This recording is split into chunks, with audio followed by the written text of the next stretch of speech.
The transport ship dropped the 6 humans on Blood Moon like throwing meat to wild animals. The Vorthak pilot laughed as he watched them fall through the thick red atmosphere, expecting to see them scatter and run in panic like every other species. Before them, instead, something different happened. The humans landed hard on the red dirt, but they did not run. They did not scream. They stood up, brushed themselves off, and looked around with the calm focus of professionals studying a new workplace.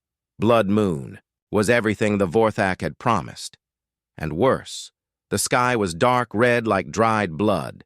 The air was thick and smelled of sulfur and rotting plants. Strange howls echoed from twisted black forests that stretched in every direction. The ground was covered in thorny plants that glowed with sickly green light. Most species would see this nightmare world and lose hope, but the humans saw something else. They saw resources. Jinwoo tested his first step and immediately smiled. The gravity here is much lighter than Earth, he told the others. We can jump 3 times higher than normal. We can run faster and for longer distances. This is not a disadvantage. This is a gift. Young-ho was already on his knees, studying the glowing plants. These thorns are sharp, but the stems are flexible, he said, pulling at the alien vegetation. We can make rope from these. We can make weapons. The root system goes deep, which means there is water below. Do-hyun found a high rock and climbed it with the easy grace of someone who had spent years in dangerous places. He studied the landscape like a general studying a battlefield. The forest has patterns he called down to the others: animal trails, water sources, safe zones. The aliens think they know this place, but they only know it as hunters. We need to know it as prey that refuses to die. Hee-jin was doing what came naturally to her. She was finding the best shooting positions, studying sight lines, calculating distances. If we need to fight, she said this: world gives us more advantages than problems. Long sight lines, elevated positions. Natural camouflage. Mina checked each of them for injuries from the drop, then began collecting samples of the local plant life. Her medical training had taught her to see poison as medicine in the right doses. These plants that are toxic to most species might be useful to humans. Our biology is different. We might be able to process things that would kill our captors. So Young was watching everything with the mind of a scientist who had spent her life studying how life survived in impossible places. This ecosystem is old, she said. The plants, the animals, the very air has been stable for thousands of years. That means it has weaknesses. The Vorthak have been using this place so long they think they know everything about it, but they only know it from the perspective of predators. They have never had to really understand it. The humans gathered in a circle, not to pray or panic, but to plan. In the distance, they could hear the rumble of Vorthak hunting ships starting their engines. The official hunt would begin soon, but the humans were already hunting. They were hunting for knowledge. What do we know about our captors? So Young asked. They are overconfident, Jinwoo said. They have been doing this for so long, they think it will always be easy. They are physically strong, but not as agile as humans in this gravity, Hye-jin added. Their weapons are powerful, but they require specific grip positions. I watched them handle their guns. Their forearms are an advantage in some ways, but they also make them clumsy with human-designed tactics. They breathe differently than we do. Young-ho observed. The air here is perfect for them, but we can adapt. They cannot adapt as quickly as we can. They hunt in predictable patterns. Do-hyun said, I watched their ships. They move like they own this place. They do not expect resistance. They do not watch their backs. They have never been prey, Mina concluded, and that is their weakness. They do not know how to think like something that is being hunted. The howls in the distance were getting closer. The native predators of Blood Moon were waking up smelling new prey, but the humans were not afraid. They were curious. What kind of animals make those sounds? So Young asked. Probably pack hunters, Do-hyun replied. but pack hunters can be turned against each other. If we understand their territory, their feeding patterns, their mating seasons, we can use them. The Vorthak think they control this ecosystem, Young Ho said, but ecosystems are just big machines, and machines can be reprogrammed. As the red sun of Blood Moon began to set, the humans made their first camp. It was not a hiding place, it was a base of operations. They used the glowing plants to make rope. They found rocks that could be shaped into tools. They identified water sources and escape routes. Most species spent their first night on Blood Moon in terror, hiding in caves or hollow trees, waiting for death to find them. The humans spent their first night making weapons and studying their enemies. Jin Wu used his climbing skills to scout the area from high places. He found Vorthak observation posts and marked their locations. He identified the best routes through the dangerous terrain. He located the alien supply drops that were meant to help extend the hunt. Jin found the perfect sniper positions, places where she could see for kilometers in every direction. She studied the wind, patterns the way sound carried in the thick air, the best times of day for long-distance shooting. Du Hyun mapped the local ecosystem. He found which plants were truly dangerous and which ones just looked scary. He located animal dens, water sources, and natural shelters. He identified the signs that warned of quicksand, poisonous gas vents, and unstable ground. Young Ho began building. He made spears from the thorn plants, knives from sharp stones, and clubs from the heavy roots. He started working on more complex tools, traps that could catch large prey, and devices that could signal across distances. Minna set up what she called a field hospital. She found plants that could stop bleeding, others that could fight infection, and some that could be used to make people unconscious. She also began working on the opposite medicines that could kill. So Young studied everything. She collected samples of soil, air, water, and plant life. She dissected small animals to understand the biology of this world. She began to understand how life worked here and how it could be disrupted. By dawn of their first day, the humans had accomplished something that should have been impossible. They had turned hell into home. The Vorthak hunting parties were preparing for what they thought would be a quick and entertaining chase. They expected to find 6 terrified humans hiding in caves begging for mercy. Instead, they were about to encounter something that had never existed in their thousands of years of hunting. They were about to meet humans who had decided not to be prey. The official hunt was about to begin, but the humans had been hunting all night. They had been hunting for weaknesses, for advantages, for ways to turn a death sentence into a declaration of war as the Vorthak ships lifted off to begin their sport. The 6 humans were ready. They had weapons. They had plans. They had turned their prison into a fortress and their death sentence into a challenge. The hunt was beginning, but the hunters were about to learn what it felt like to become the hunted. Captain Tae-min stood on the bridge of the Korean Space Defense Station, watching the massive alien ship appear in Earth's sky. The ship was bigger than any city he had ever seen. It looked like a giant metal mountain floating above the clouds, dark and scary, with strange lights blinking all over it. The alien ship had appeared without warning. 3 hours ago, everything was normal. People were going to work. Children were playing in parks. Then the sky turned dark, and this monster appeared above. Sol Taemin tried to contact the ship but got no answer. He tried every frequency, every language Earth knew. Still nothing. The alien ship just hung there like a predator watching its prey. Then the ship started to glow. Blue energy began building, up in weapons that looked like giant eyes. Taemin thought they were going to destroy the city. He was wrong. The blue beams shot down, but they did not explode. They wrapped around buildings like nets made of light. The beams grabbed people, hundreds of people from Seoul, Tokyo, New York, London, Moscow. People were lifted into the air screaming as the energy nets pulled them toward the alien ship. Taemin watched in horror as his own people disappeared into the belly of the beast. The aliens took the strongest humans they could find. Soldiers, scientists, athletes, engineers, doctors, people who could survive and fight. They wanted the best specimens for their twisted game. Dr. So Young was in her laboratory at Seoul National University when the blue light surrounded her. She was studying alien bacteria that had been found in a meteor. The bacteria was harmless, but fascinating. She was the top expert on alien life forms on Earth, which made her a perfect target.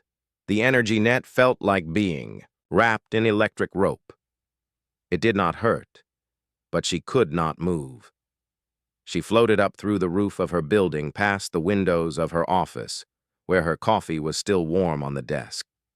She could see the city getting smaller below her. As she was pulled toward the massive ship, inside the alien ship, So Young found herself in a metal cage. The walls were covered in strange symbols that glowed with soft light. The air smelled like sulfur and something else. Something that reminded her of Azushi was not alone. Other humans were in cages around her. She recognized some faces from television. Jin Woo, the famous mountain climber who had rescued people from impossible places. Hae Jin, the Olympic shooting champion who had also served. In the military, Do Hyun, the survival expert who lived alone in the mountains for months. Young Ho, the engineer who built robots that could work in space. Min Ah, the doctor who had saved thousands of lives in war zones. They were all strong people, smart people, survivors. The aliens had chosen well. The cage door opened, and something walked in that made So Young's blood freeze. It was as tall as two men standing on each other. It had 4 arms covered in green scales that looked like armor. Its head was long with a mouth full of sharp teeth. Its eyes glowed yellow like a cat's eyes in the dark. This was a Vorthak, though the humans did not know that name yet. The creature looked at them like a farmer looking at cattle. Its voice was deep and rough when it spoke in broken English. "You humans look weak," it said. Poking at Jinwoo with one of its claws, Jinwoo did not move back, which seemed to surprise the alien. Most creatures ran from Vorthak. "Your fear smells good," the alien continued. "We are called Vorthak. We travel the stars hunting intelligent species for fun. You will be dropped on our hunting world, Blood Moon. Most species last only few hours before we catch them and eat them." So Young felt sick, but her scientific mind was already working. She studied the alien's movements, the way it breathed, the technology in the room. Everything was information, and information could be used. The alien leader, a massive Vorthak covered in scars, walked up to their cages. Its name was Gorath. Though again the humans did not know this yet. Gorath was old and had hunted thousands of species across the galaxy. It had never lost a hunt. "We have been hunting for 10,000 years, Gorath said in its terrible voice. "We have caught creatures from 1,000 worlds, fast ones, strong ones, smart ones, dangerous ones. All of them died screaming in our forests." Gorath moved closer to So Young's cage. "You humans are new to us. Your planet is far from the normal hunting grounds. But our scouts say you are interesting. You fight each other. You survive in terrible places. You make tools from nothing. This should be fun."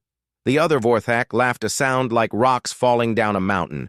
They had weapons that could kill from great distances, armor that could stop bullets, ships that could cross space, technology beyond human understanding.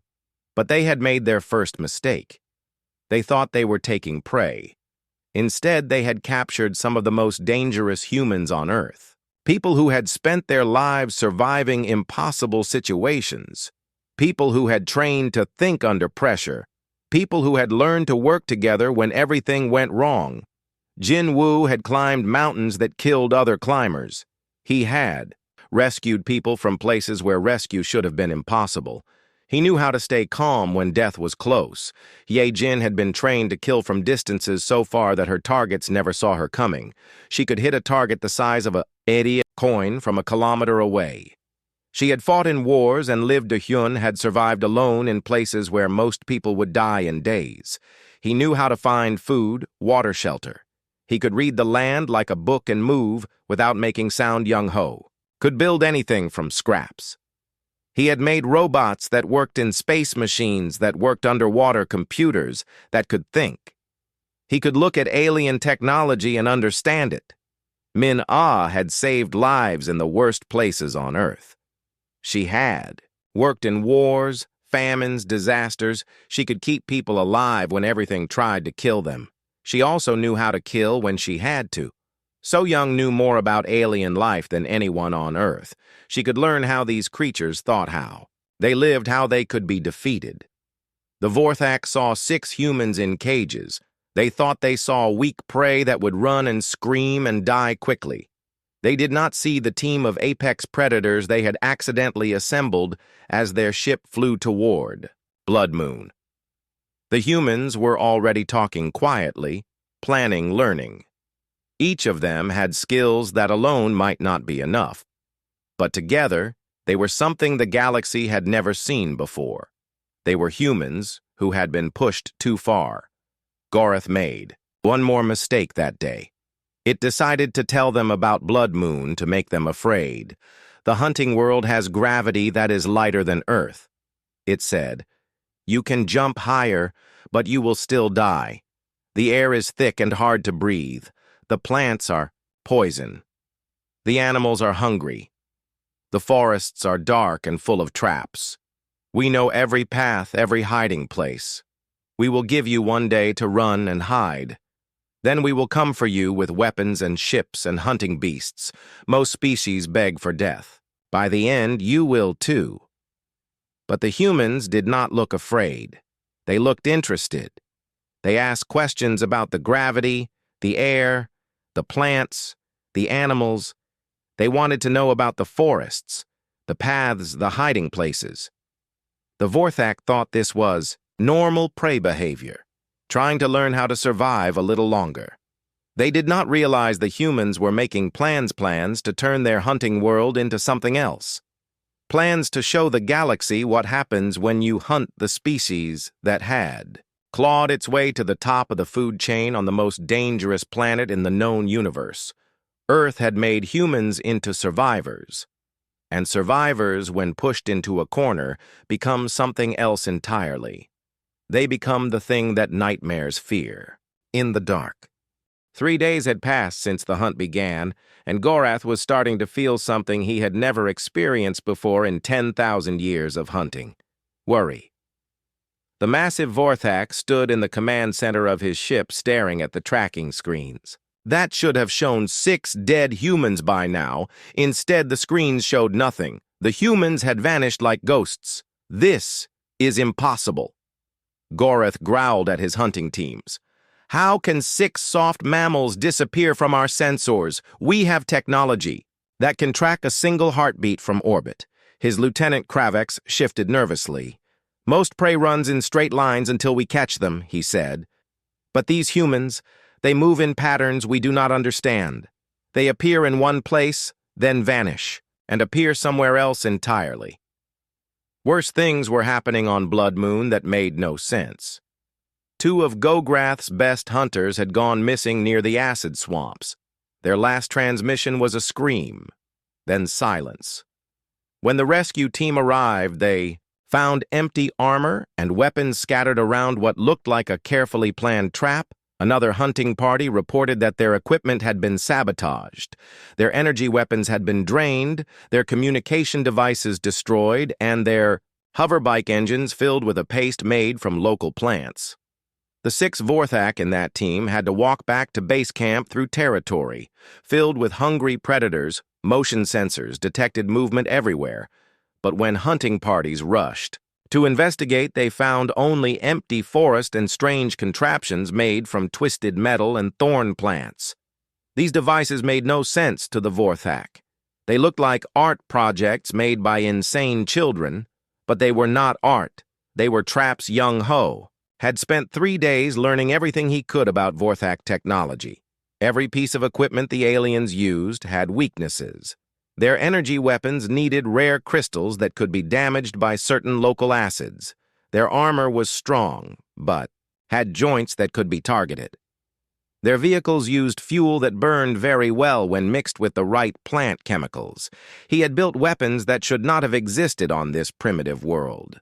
Spears that could punch through Vorthak armor, using sharpened metals from their own crashed equipment, clubs weighted with stones that could crack alien skulls, crossbows made from scavenged parts that could fire poisoned bolts with deadly accuracy. But his masterpiece was the traps he had studied, how the Vorthak moved, how they hunted, how they thought. He built devices that used their own habits against them. Pits covered with false ground that opened when heavy Vorthak stepped on them. Snares that triggered when alien hands touched certain objects. Deadfalls that dropped massive rocks when hunting parties passed beneath them. The humans were not just hiding. They were hunting. Jin had become something from nightmares. She moved through the alien forest, like a shadow striking from distances that should have been impossible with weapons that should not have worked. The Vorthak hunting parties started finding their comrades dead with perfect shots through the weak points in their armor. She had learned to use the strange properties of Blood Moon to her advantage. The thick air that made breathing hard also made her bullets travel straighter. The heavy gravity that should have made shooting difficult actually helped her calculate trajectories.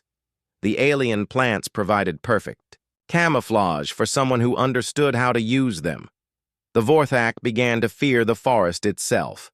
They started moving in larger groups, staying close together, jumping at every sound, but this only made them easier targets for someone who had been trained to fight armies.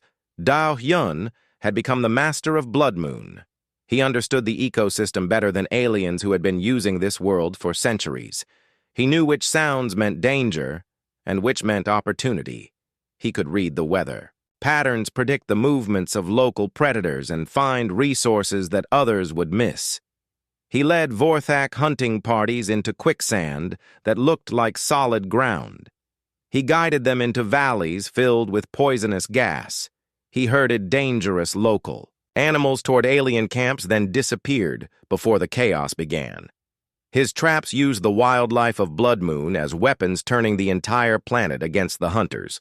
Jin Woo coordinated everything with the precision of a military general. He had climbed the highest peaks of Blood Moon and could see the entire battlefield from above.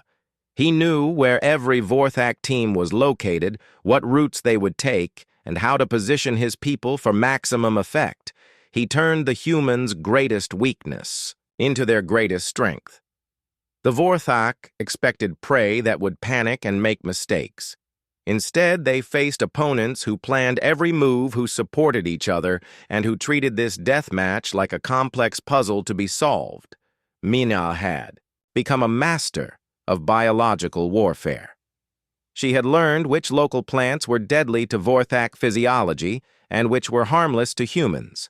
She poisoned water sources that the aliens used. She created gas weapons from fermented plant matter that made Vorthak sick, but did not affect her team. She also kept the humans healthy in an environment designed to kill them. She treated their injuries with local medicines. She kept them fed with foods that were toxic to most species, but nutritious to human biology. She made sure they could fight at full strength, while their enemies grew weak and sick. So Young had unlocked the secrets of Vorthak psychology. She understood how they thought, how they had evolved, how they saw the universe. They were pack hunters from a world where they had always been the apex predators. They had never learned to fear anything. This was their fatal weakness. They could not adapt to being hunted because they had no instincts for survival. They had only instincts for killing. The moment they became prey, instead of predators, they were lost. She used this knowledge to wage psychological warfare. The humans left messages carved into trees in the Vorthak language, warning of death. The humans captured alien equipment and used it to broadcast terrifying sounds across their communication networks. The humans made the hunters afraid of their own shadows. By the end of the third day, the situation had become impossible. Gorath had lost 15 hunting teams. The survivors were refusing to patrol alone. Some were asking to return to orbit. The entertainment broadcast that was supposed to show weak humans being slaughtered had become a horror show where apex predators were being systematically destroyed by creatures they had thought were helpless. The human prey had done something that had never happened in the history of Vorthak hunting. They had turned the hunt around. Gorath stared at his screens, trying to understand what had gone wrong. These were not normal prey. These were something else. Something that killed without mercy, planned without fear, and fought without hope of rescue. They were something the Vorthak had never encountered before. They were survivors who had decided that if they were going to die, they would take their killers with them. But they were not planning to die. They were planning to win. The hunt that was supposed to last hours had become a war, and the Vorthak were losing. By the end of the first week, something impossible was happening on Blood Moon. The hunters were afraid of the dark Vorthak were creatures of the night. They had evolved as nocturnal predators with eyes that could see in perfect darkness. For 10,000 years they had used the night as their greatest weapon stalking prey that stumbled blind through alien forests. Now they huddled around lights like frightened children afraid to patrol after sunset. Gorath received the reports with growing horror. Half his hunting force was gone. The survivors told stories that sounded like madness.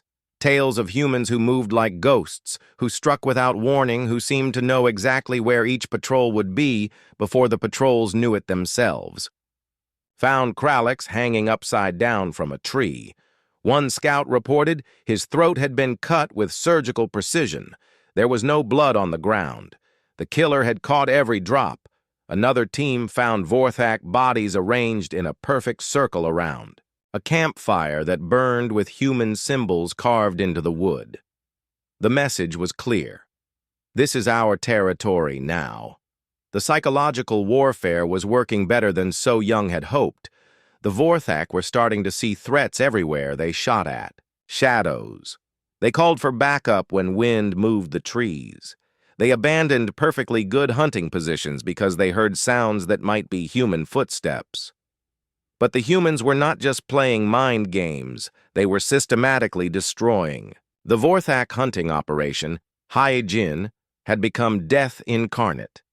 She had learned to use captured Vorthak weapons, which were far more powerful than anything Earth had ever created. Her shots could punch through alien armor like paper. Her range had increased to distances that made her effectively invisible. She had memorized every patrol route, every observation post, every supply depot. The Vorthak could not move anywhere without her knowing. She picked them off one by one, always from impossible angles, always at moments when they felt safest. The aliens started wearing heavier armor, but that just made them slower, easier targets. They tried using energy shields, but Hyjin learned to shoot around them. They attempted to move only during the day. But she adapted hunting them in broad daylight with tactics that used blood moons, strange lighting against them. Young Ho had turned Blood Moon into a factory. His workshops were hidden in caves throughout the hunting preserve. He had learned to modify Vorthak technology, combining it with human engineering to create weapons that neither species could have built alone. His latest creation was a network of communication devices built from scavenged alien parts.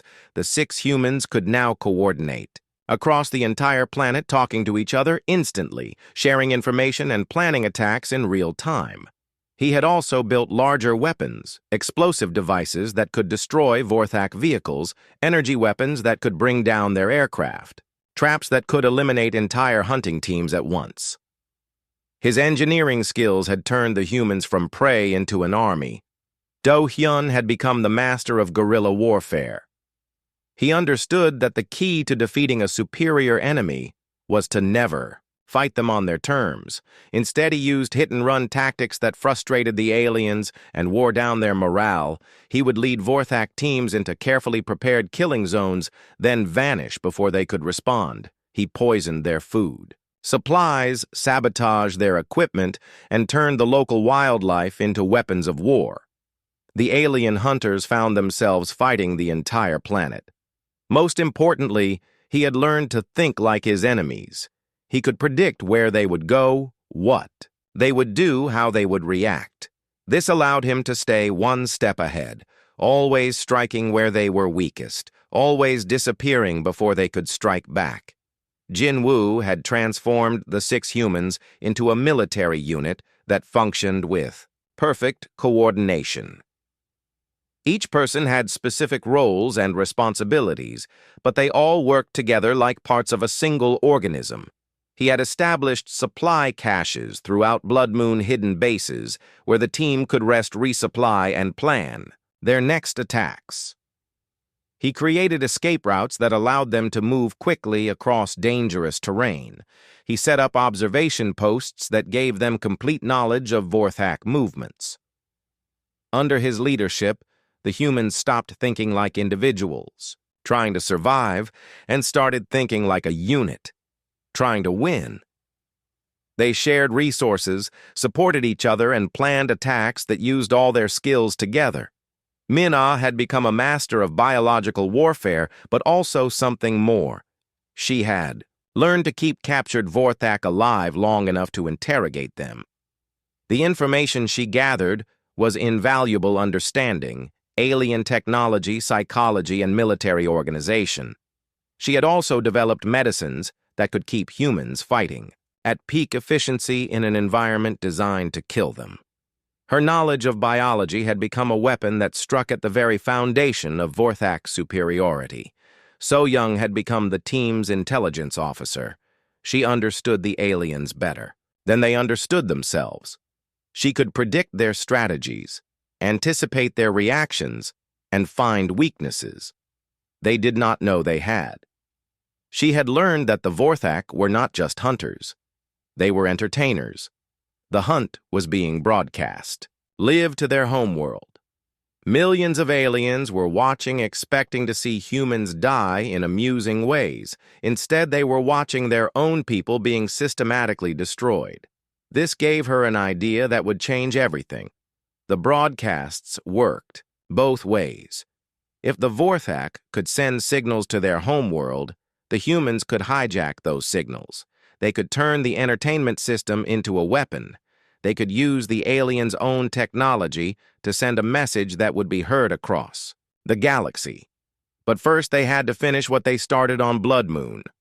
The humans had spent a week learning how to hunt the hunters. Now they were ready for the final phase. They were ready to show the galaxy what happened when you tried to make prey out of the species that had conquered the most dangerous planet in known space. Gorath made his final mistake that week. He decided to end the embarrassment by bringing all his remaining forces together in one massive hunt. He would use overwhelming force to crush these impossible humans once and for all. He did not realize that this was exactly what the humans wanted. 6 individuals scattered across a hostile planet were prey, but 6 individuals who had turned that planet into their fortress, who had learned to work as a perfect team, who had spent a week studying their enemy and learning their weaknesses. Those 6 individuals were about to show the Vorthak the difference between hunting animals and fighting humans. The final battle was about to begin, and it would be broadcast live to every corner of the galaxy. 2 weeks into what should have been a short hunt, Gorath realized he had made the greatest mistake in Vorthak history. He had tried to hunt humans. The alien commander stood in what had once been his command center but was now more like a bunker, under siege. The walls were covered with tactical displays showing red zones, areas where his people could not go without being killed. The red zones covered most of Blood Moon. Only 30 Vorthak remained out of the 200 who had started the hunt. The survivors huddled in their main base, afraid to venture outside, afraid to sleep, afraid to do anything except wait for death to find them. These humans are not normal prey. Gograth's second in command, Kravex whispered. They fight like they have no fear of death. They do not fear death. So Young said, stepping out of the shadows, holding a captured Vorthak energy weapon. Because we have already died. We died the moment you brought us here. Now we are something else. We are your nightmare, made real. The Vorthak spun around in terror, but it was too late. The humans had infiltrated their most secure base, moving through ventilation shafts and maintenance tunnels that Young-Ho had mapped weeks ago. They had been planning this assault. Since their first day on Blood Moon, Jinwoo appeared behind Gorath, moving with the silent grace of someone who had spent his life climbing impossible heights. "You wanted to hunt us," he said in perfect Vorthak language that So Young had taught him. "Now let us show you what we learned about hunting." The battle was swift and brutal, but it was not a battle. It was an execution. The Vorthak had trained for thousands of years to hunt weaker prey. They had no idea how to fight equals. They had never learned tactics or strategy or the brutal mathematics of survival. Jin controlled the high positions in the base, taking out alien sentries with shots that seemed to come from everywhere at once. Her captured alien weapons were more powerful than anything Earth had ever created, and she used them with the precision of someone who had trained her entire life for this moment. Du Hyun had poisoned the base's air supply with gases that were harmless to humans, but deadly to Vorthak. The aliens were dying. Before the fight even began, stumbling around in confusion as their nervous systems shut down, Young-Ho had sabotaged every piece of technology in the base. The lights failed. The weapons stopped working. The communication systems broadcast. Only screaming static. The Vorthak found themselves fighting in darkness against enemies who had learned to use darkness as a weapon. Mina moved through the chaos like a deadly shadow. Her knowledge of alien biology allowed her to strike with surgical precision. She knew exactly where to cut, exactly what poisons to use, exactly how to cause maximum pain with minimum effort. So Young coordinated everything using the stolen alien communication network to direct her team with perfect precision. Had studied the Vorthak for 2 weeks, learning their weaknesses, their fears, their complete inability to adapt to being prey. The few Vorthak who survived the assault found themselves prisoners in their own base, locked in the same cages they had once used for their victims. But the humans were not done with them yet. "You broadcast your hunts to your homeworld for entertainment," So Young told Gorath as he lay bleeding in a cage. "Tonight we are going to give your people a different kind of show." Young-Ho had spent 2 weeks learning Vorthak technology well enough to turn their own broadcasting system against them. The entertainment network that had shown millions of aliens watching humans die was about to carry a very different message. Transmission began with images that shocked the Vorthak homeworld. The mighty hunters who had left 2 weeks ago as proud warriors were now broken prisoners begging for mercy. The humans they had thought were weak prey were standing over them as conquerors. So Young spoke directly to the alien audience using their own language. "You call yourselves hunters," she said, "but you have never been hunted. You call yourselves predators, but you have never faced a real predator. You thought humans were prey because you did not understand what we really are." The broadcast showed everything. The weapons Young-Ho had built from scavenged alien technology, the traps Du Hyun had created using Blood Moon's ecosystem, the surgical precision of Hyejin's long-range kills, the biological warfare Min-Ah had developed, the tactical brilliance of Jinwoo's coordination, the scientific analysis that had allowed So Young to understand and exploit every Vorthak weakness. "We are not prey," the humans continued. "We are the species that survived by making everything else on our planet extinct. Then we decided to become civilized instead of destructive. But when you try to hunt us, you remind us what we really are." The images showed Blood Moon as it now existed, not a hunting preserve, but a human fortress. The aliens who had thought they controlled this world were now afraid to leave their bunkers. The ecosystem they had used for thousands of years was now working against them. You have been broadcasting these hunts for entertainment, So Young said. But today the entertainment ends. Today you learn what happens when prey decides to become predator. The transmission included detailed technical information. Everything the humans had learned about Vorthak, weaknesses, tactical guides for fighting technologically superior enemies, plans for weapons that could be built by any civilization with basic resources, medical information about Vorthak biology and how to exploit it. This information was spreading across the galaxy faster than the Vorthak could stop it. Species that had been victims for centuries suddenly had hope. Worlds that had been hunting preserves became battlegrounds as former prey learned to fight back. But the most important part of the message was what it said about humans. We are sharing this knowledge freely. So Young announced to the galaxy, any species that has suffered under hunters like these can learn from our example. We survived by refusing to accept that we were prey. We won by working together and never giving up. The broadcast ended with a simple statement. This is what happens when you hunt humans. We do not just survive. We make sure you never hunt anyone again. Across the galaxy, uprisings began on dozens of worlds. The Vorthak hunting empire that had existed for thousands of years started crumbling as their victims learned human tactics. Species that had never worked together began sharing information and resources. The entertainment that was supposed to show human weakness had become the spark that ignited a galactic revolution. Gorath died that night, not from his wounds, but from the knowledge that his people had awakened something they could never control. The humans had not just won a single hunt. They had changed the rules of survival for every species in the galaxy.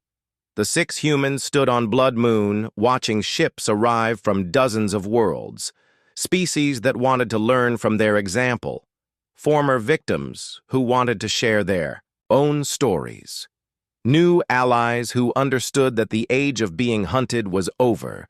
They had come to Blood Moon as prey.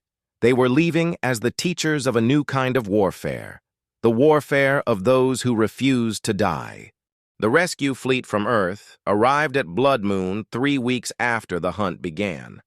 Captain Taemin expected to find 6 dead humans and a planet full of celebrating alien hunters. Instead, he found something that changed his understanding of what humans could become. Blood Moon was no longer a hunting preserve. It was a fortress. Human-built structures dotted the landscape, communication towers made from alien technology, defensive positions that controlled every approach, manufacturing facilities that turned local resources into advanced weapons. The twisted forests that had once hidden alien hunters now concealed human outposts, but most shocking of all was the orbital defense grid Young Ho had managed to activate and reprogram the Vorthak satellite network. The same system that had been used to track prey was now protecting the planet from any attempt at retaliation. The 6 humans who had been dropped here as victims were now the commanders of a military operation that spanned an entire world. Captain Taemin landed his ship at what had once been the main Vorthak base. The alien structures were still there, but they had been modified with human engineering. The result was something that belonged to neither species, a hybrid. Technology that was more advanced than anything either civilization had created alone. So Young met him at the landing pad, but she was not the same scientist who had been taken from her laboratory 3 weeks ago. She moved with the confidence of someone who had faced death and won. She carried weapons that looked like alien technology, but had been modified in ways that made them uniquely human. "Welcome to Blood Moon," she said. "The former hunting preserve of the Vorthak Empire."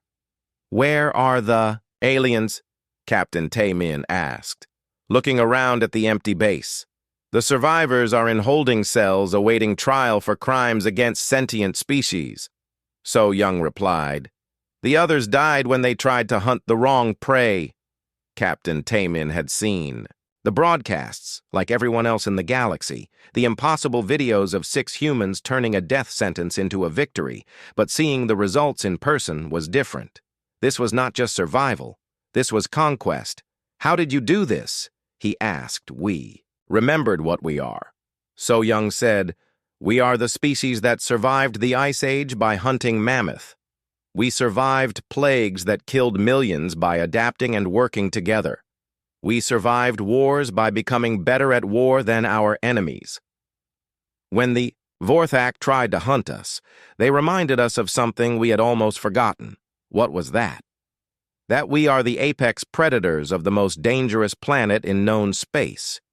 And when you corner an apex predator, it does not run. It fights back. The tour of Blood Moon was like walking through a museum of human adaptability. Every structure, every weapon, every defensive position told the story of 6 individuals who had transformed themselves from victims into victors. Jin Woo had mapped and fortified the entire planet. He could show Captain Taemin exactly how each battle had been fought, where each trap had been set. How 6 humans had outmaneuvered 200 alien hunters. Hai Jin had established sniper positions that covered every possible approach to their territory. Her long-range kills had been so precise that surviving Vorthak spoke of her in whispers, calling her the ghost that kills from tomorrow. Du Hyun had turned Blood Moon's ecosystem into a weapon. The local wildlife now worked with the humans instead of against them. The plants that had once been obstacles were now early warning systems. The predators that had once been threats were now allies. Young Ho had created a manufacturing base that could produce advanced technology, using nothing but local resources. His workshops could build everything from simple tools to spacecraft engines. His modifications to alien technology had created new possibilities that neither species could have imagined. Minna had established medical facilities that could treat any species in the galaxy. Her research into biological warfare had been shared with former victims of the Vorthak, giving them weapons they could use against their oppressors. But it was So Young who had created the most important weapon of all information. The broadcast network she had hijacked was still active. It was now being used to coordinate resistance movements across the galaxy. Species that had never communicated before were sharing tactics, resources, and hope. Every day, new ships arrived at Blood Moon, representatives from worlds that had suffered under alien hunters, refugees from species that were fighting for freedom, scientists who wanted to study human tactics, warriors who wanted to learn human strategies. The humans had accidentally created the first truly galactic alliance, a coalition of former victims who had learned that they did not have to be victims anymore. Captain Taemin found himself witnessing history. The 6 humans who had been taken as prey had become the founders of a new age in galactic civilization, an age where being technologically inferior did not mean being helpless, an age where cooperation could defeat superior firepower. The Vorthak Empire was collapsing. Reports came in daily of uprisings on their hunting worlds. Their other prey species were using human tactics to fight back. The entertainment broadcasts that had once showed the deaths of innocent beings now showed the fall of an empire built on cruelty. Did we win? Minna asked as they prepared to leave. Blood Moon, So Young looked up at the sky where ships from dozens of species were arriving and leaving, carrying information weapons and hope to every corner of the galaxy. No, she said. We taught the galaxy how to win. The message was spreading faster than any government could stop it. Any species could build human weapons using local resources. Any civilization could use human tactics against superior enemies.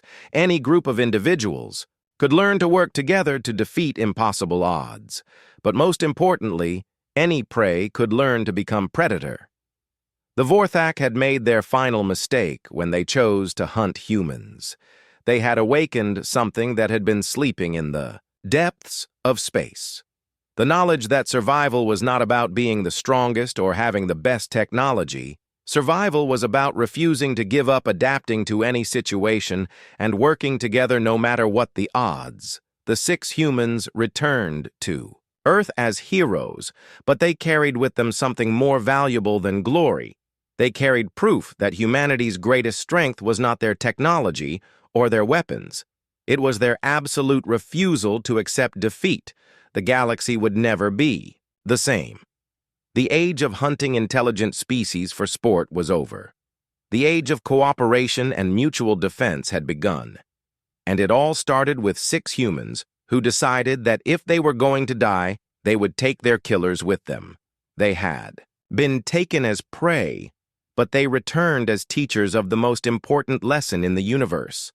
There is always a bigger predator, and sometimes that predator is a species that survived by making everything else extinct, then decided to help others survive instead.